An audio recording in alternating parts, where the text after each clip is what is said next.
Hello students. Today we are going to start with the second chapter of First Flight textbook, that is Nelson Mandela, Long Walk to Freedom. Nelson Mandela was a great hero who gave freedom to the blacks in South Africa, and he was the first black president of South Africa. This chapter is an extract from his book Long Walk to Freedom. In his book, he is talking about his journey of how he became a freedom fighter, his struggles, and he is also paying tribute to the other freedom fighters who was responsible for this beautiful freedom. It was 10th of May 1994. The day was bright and clear. The inauguration ceremony of the first non-racial government was held at the lovely amphitheatre in the Union Buildings in Pretoria. It was the largest gathering of international leaders on South African soil. Politicians and dignitaries from more than 140 countries attended the ceremony. In this ceremony, Nelson Mandela was to be sworn in as the new president. His daughter Zenani accompanied him to the ceremony. First of all, Mr. De Klerk was sworn in as second deputy president.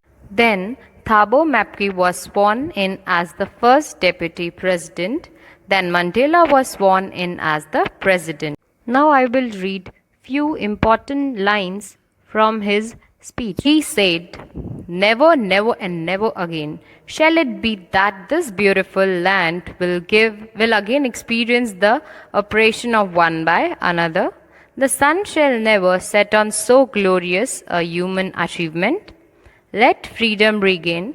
God bless Africa."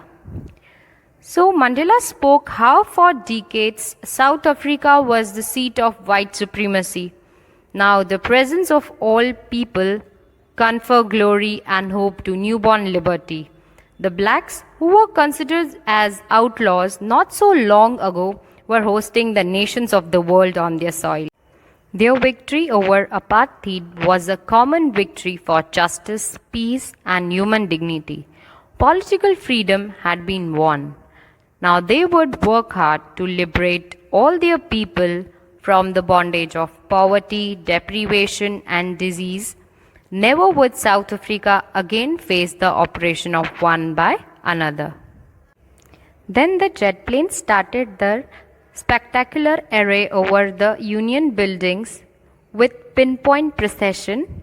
The military force demonstrated their loyalty to the new government that had been freely and fairly elected. Then the military journals, having medals on chest, saluted Mandela. He thought that they were the same generals who might have arrested him once.